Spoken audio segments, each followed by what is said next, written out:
कि प्याज की खेती कैसे बिना 1 रुपया लगाए आप करेंगे, जैसा कि आप थंबनेल में देख चुके हैं। तो आज मैं आपको बताऊंगा कि एकदम जीरो लागत, 10 पैसे भी लागत नहीं आएगी अगर आप मेरे इन बातों को फॉलो करेंगे तो, और खेती होगी दमदार। तो चलिए शुरुआत करते हैं। देख सकते हैं मैं अपनी प्याज का हार्वेस्ट कर चुका हूँ। धीरे धीरे इस तरीके से रोज़ हार्वेस्ट करते रहूँगा, एक बार में नहीं कर पाऊँगा, धीरे धीरे करता हूँ और धीरे धीरे स्टोर करते जाऊँगा। शुरुआत करते हैं कि सबसे पहले मैं आपको बताऊंगा कि वैरायटी का चयन बहुत ही महत्वपूर्ण है दोस्तों। अगर आप अच्छी वैरायटी का चयन कर रहे हैं जिनकी सेल्फ लाइफ कमों से कम 7 से 9 माह हो, वो सड़े नहीं रूम टेम्परेचर पर, तो वैसे वैरायटी को चयन करिए। अगर आप कम दामों के बीज का चयन कर रहे हैं तो उसमें फूल बहुत आ जाएगा इस तरीके का। मैं जो वैरायटी चयन किया हूँ इसमें मात्र 1-2% ही जो है फूल आते हैं। फूल आ गया तो ये अच्छी नहीं, ये प्याज बैठेगा भी नहीं। तो वैरायटी की बात करते हैं। आप 2 ही किस्मों का चयन करिए। थोड़ा सा महंगा लगेगा लेकिन आपका जो है खेती शून्य लागत में कर दूंगा, यकीन आप मेरे बातों को करिए। वीडियो सिर्फ अंत तक एक एक बातों को ज़रा गौर से सुनिएगा, हड़बड़ी हो तो मत देखिए, आराम से आप मेरे बातों को गौर करिएगा। सबसे पहले वैरायटी की बात करूंगा। मैं जो लगाया हूँ ये है कलश सीड का सुख सागर। साइज देख सकते हैं, ये 3 छिलकों वाली प्याज होती है और इसकी सेल्फ लाइफ 9 माह। रूम टेम्परेचर में कहीं भी फेंक कर रख दीजिए, कितनों गर्मी हो, 48 हो छोड़ के 40 हो, एक भी प्याज सड़ेगा नहीं। ये पुष्पाराज है जो बोलता है ना झुकेगा नहीं साला, तो ठीक इसी तरह ये सड़ेगा नहीं ये प्याज। आप 2 वैरायटियों को मैं बता रहा हूँ, आप जिंदल की पुणे पुसंगी या तो कलश का सुख सागर। रेट थोड़ी महंगी है, 2 गुना 3 गुना दाम लग जाए, परवाह मत करिए। मैं आपको टेक्निक बताऊंगा ना कैसे जीरो करेंगे खेती की। तो वैरायटी चयन करिए, जिंदल की पुणे पुसंगी नहीं तो कलश की सुख सागर। 9 माह नहीं सड़ेंगे तो आपको प्याज बेचने की सलाह मैं सितंबर माह में दूंगा, अभी नहीं बेचने के लिए।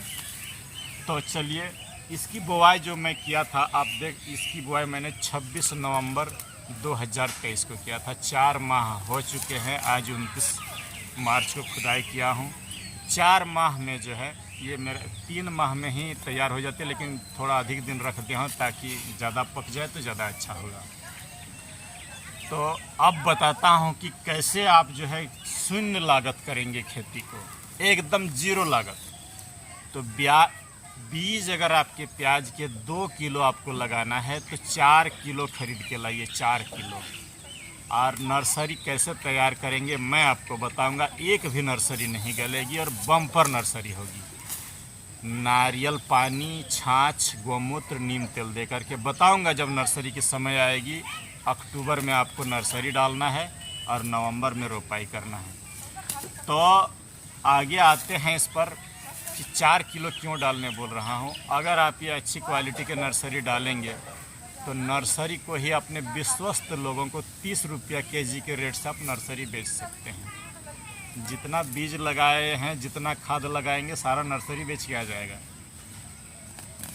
कोई भी आदमी अगर आप उनको विश्वास दिला के दीजिए 30 रुपये किलो ले लेगा आराम से, और नहीं 30 तो मार्केट से 5 रुपये कम में ही बेच दीजिए, क्योंकि वहाँ अभी नर्सरी में लागत में आपको कम करवा दूंगा। कैसे जीरो लागत में नर्सरी करेंगे? तो नर्सरी बेच दीजिए, लागत आपका निकल आएगा, उस समय लागत नहीं आएगा दोस्तों। चलिए आगे बढ़ता हूँ। अगर आप नर्सरी नहीं बेच पाते हैं, आते हैं अगले स्टेप की ओर। आप बुआई करेंगे 26 नवंबर 20 नवंबर के आसपास। तो 1 जनवरी नव वर्ष के उपलक्ष्य में या मकर संक्रांति उपलक्ष्य में इतने बड़े बड़े प्याज आपका आराम से तैयार हो जाता है, और पौधे जो है 1.5-2 फीट के होंगे। आप हरी प्याज मार्केट में उस समय नहीं रहता है, कोई भी किसान नहीं लगाता है। आप हरी प्याज को मैं 30 रुपया किलो के रेट से बेच चुका था। जितना मेरा लागत था प्लस मुनाफे में था, लेकिन सब नहीं बेचा, चूँकि वीडियो भी बनाना है, घर में खाने के लिए भी रखना है। और अगर ऊपर वाले ने चाहा तो अगस्त में प्याज की कीमत आप जान लीजिए, हर साल मीडिया वाले हल्ला करते हैं कि 100 रुपया प्याज हो गया। अगर मुझे 60 रुपया भी मिल जाए तो रेट आप क्या बोलते हैं एकड़ में 110 क्विंटल भी हो तो आप खुद मोबाइल से गुना कर लीजिए, आपकी खेती का नज़रिया बदल जाएगा। आप मत बेचिए खेतों से प्याज को, इन्हें किसी भी रूम में फेंक करके रख दीजिए, ये सड़ेगा नहीं। एक आध पंखे लगा दीजिए और आप जो है एक दमदार खेती इस तरीके से कर सकते हैं। और सारी लागत जो है मैं निकाल चुका हूँ। अब ये अगर मेरा 1 रुपया किलो भी बिके तो मेरा शुद्ध मुनाफा होगा। और अभी जो है 20 रुपया रेट बिक रही है प्याज, मैं अभी नहीं बेचूंगा, जुआ ही खेल लूँगा। बेचूंगा तो 15 अगस्त के बाद। हर साल का ट्रेंड यही रहता है कि आप कहीं भी पुराना घर हो एकदम फेंक के रख दीजिए, ये सड़ेगा नहीं, ये मेरा दावा है। आप इन 2 वैरायटी का चयन करिए। चलिए लगाने की कुछ बात बता देता हूँ, कितने बड़े बड़े और सुंदर प्याज कैसे मुझे प्राप्त हुए हैं।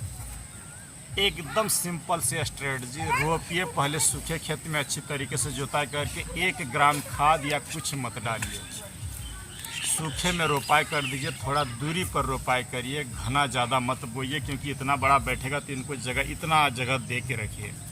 इतना देख लीजिए स्पष्ट, ये दोनों प्याज के बीच की इतनी दूरी, 2 पौधों के बीच इतनी दूरी अवश्य होनी चाहिए। तो एकदम अच्छी तरीके से रोप दीजिए और जो है पानी भरपूर चला दीजिए, एकदम भर दीजिए क्यारियों को और उसके बाद छोड़ दीजिए। ज्यों ही देखें कि प्याज के पौधे चलने शुरू हों तो आप जो है उसकी 12 या 13 दिन पर गुड़ाई कर दीजिए।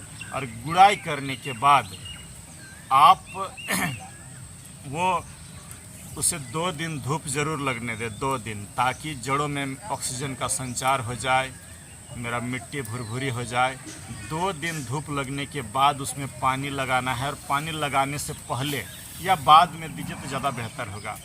पानी लगाने से पहले 1 एकड़ खेत में 1 ट्रॉली अच्छी सड़ी हुई गोबर की खाद, जिसमें आप मिला दीजिए 1 kilo trichoderma viride, 30 kilo DAP और 30 किलो SSP और 3 किलो ह्यूमिक एसिड। उस गोबर की खाद में अच्छी तरीके से मिला करके भुरभुरी खाद छिंटाई कर दीजिए पूरे खेत में समान रूप से और छोड़ दीजिए। खरपतवार हाथ से उगाइएगा, हर्बिसाइड न प्रयोग करिएगा, नहीं तो नहीं बैठेगा। मिट्टी को बंजर मत बनाइए, खरपतवारों से दोस्ती करना सीख लीजिए। मैं आपको खरपतवार मैनेजमेंट भी इस वीडियो में बताऊंगा। तो चलिए अगला जो है, पानी लगाने के बाद 4-5 दिन इंतज़ार करिए और आप उसमें 2 बार सरसों खल्ली, 1 एकड़ खेत के लिए 20 किलो सरसों खल्ली, 5 किलो चूना और जो है आपका ये 1 किलो सेंधा नमक 3 दिन सड़ा करके दूसरी पानी के साथ दे दीजिए। और फिर जो है 8-10 दिनों के बाद 2 बार, बस 2 ही बार। और प्याज की खेत में आपको थ्रिप्स और फंगस को रोकना बहुत ही ज़रूरी है। तो इसके लिए आने के बाद आप महंगी फंगीसाइड और इंसेक्टिसाइड का इस्तेमाल करते हैं, लेकिन मैं कहता हूँ लोअर डोज और लोअर पोटेंसी, इसके साथ चलिए ना, खर्चा कम होगा। आपको घर में रखना है 3 इंसेक्टिसाइड, इमिडाक्लोरोपिड, जंप और रिजेंट, और 3 फंगीसाइड, साफ, ब्लू कॉपर और रेडोमिल गोल्ड, और एक्स्ट्रा के रूप में नेटिवो रख लीजिए। बस इतने से ही आपकी खेती हो जाएगी। शुरुआत के जो है 12वें दिन पर आप पहला स्प्रे जो करेंगे उसमें इमिडाक्लोरोपिड 1 ml और ब्लू कॉपर 2 ग्राम दे के आप स्प्रे कर दीजिए। दूसरा सप्ताह आप जो है देंगे वो फिप्रोनिल 1 ml और साफ दे दीजिए, या ब्लू कॉपर दे दीजिए, या रेडोमिल गोल्ड, जो आपको देना है। बोले हैं ये 3 ही फंगीसाइड रखना है, तो पहले सप्ताह आप जो दिए दूसरा सप्ताह उसको बदल दीजिए। इस बार आप दे दीजिए ब्लू कॉपर या फिर साफ दे दीजिए, 2 ग्राम रहेगा। ब्लू कॉपर दे रहे हैं तब भी 2 ग्राम, साफ दे रहे हैं तब भी 2 ग्राम, रेडोमिल गोल्ड दे रहे हैं तब भी 2 ग्राम प्रति लीटर। तो दूसरी बार आप जो है आप दे दीजिए इसमें ये ब्लू कॉपर 2 ग्राम, फिर अगले सप्ताह आप साफ 2 ग्राम और इंसेक्टिसाइड एक बदल दीजिए। तीसरी और अंतिम सप्ताह में आप दीजिए 2 ग्राम रेडोमिल गोल्ड और जंप 1 टंकी में 2 पुड़िया और दे के स्प्रे कर दीजिए। आपके खेत में थ्रिप्स और फंगस नहीं आएगा। शुरू में अगर ये सिस्टमिक इंसेक्टिसाइड आप मार के रख देते तो एकदम लोअर डोज में थोड़ा थोड़ा देते रहिए। आने के बाद ख्याल रखिए जाएगा नहीं, इसमें प्याज का उत्पादन आपका ख़राब हो जाएगा, पत्ते ख़राब हो जाएंगे।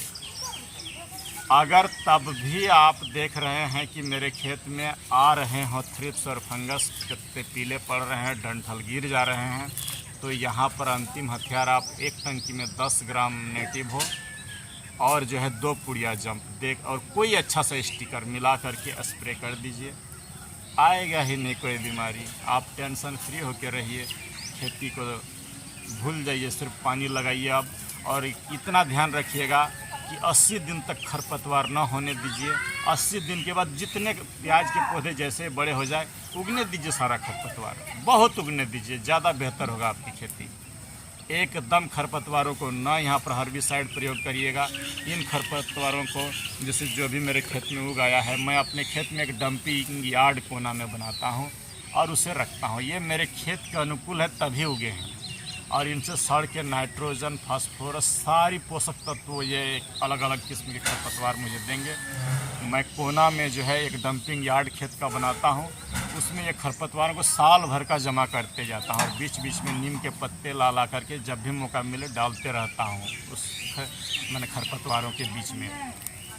और ये जो प्याज के छिलके जिसे मैं काट के भी रखूँगा, आप देख सकते हैं ये जो प्याज के पत्ते हैं, ये प्याज के पत्ते, इसे ज़रूर देना है या तो प्याज के छिलके खरपतवार में। इससे आपके खेत में सल्फ़र की पूर्ति हो जाएगी और आप इस तरीके से बाज़ार नहीं भागेंगे सल्फ़र खरीदने के लिए। ये प्याज के पत्ते ही आपका सल्फ़र का पूर्ति कर देगा। तो ऐसे कुछ रणनीतियाँ अपनाइए कि प्याज को जो है शुरू में नर्सरी बेचिए, फिर हरी प्याज बेचिए और कम से कम लोअर डोज वाली इंसेक्टिसाइड और फंगिसाइड इस्तेमाल करिए। खरपतवारों का अच्छी तरीके से मैनेजमेंट करिए और प्याज को बेचने का समय मैं आपको बता दिया हूँ कि आप जो है इसे अगस्त सितंबर में बेचिए। कहीं भी फेंक के रखिए, ये नहीं सड़ेगा।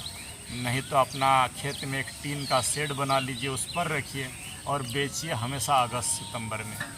देखेंगे धीरे धीरे आपकी खेती का नज़रिया बदल जाएगा और आप मुनाफे में आ जाएंगे। तो ऐसी रणनीतियों को जानने के लिए आप मेरे वीडियो के साथ बने रहें। अगर अच्छा लगे तो अपने दोस्तों में ज़रूर शेयर कर दीजिएगा और सब्सक्राइब नए हो तो कर दीजिएगा ऐसे वीडियो देखने के लिए। ख्याल रखिएगा कि मैं हर यूट्यूबर की तरह आपको सपने नहीं हकीकत दिखाऊंगा और आपकी ज़िंदगी को बदल के एक दिन ज़रूर रख दूंगा अगर आप मेरे साथ रहते हैं तो। और अगर कोई भी फसल में आपको असुविधा हो तो आप मुझे कमेंट करेंगे अपना मोबाइल नंबर के साथ, मैं समाधान करूंगा। इस वर्ष मैं उगाया हूँ 25 सब्जी वर्गीय फसलें और 2500 में मुझे अच्छी तरीके से उगाने आता है। कौन सा बीमारी कब आएगा, क्या उसका सटीक उपाय होता है, वो भी मैं आपको बताऊंगा। तो इन सब रणनीतियों को अपनाइए और अपनी खेती को दमदार बनाइए। धन्यवाद, नमस्कार।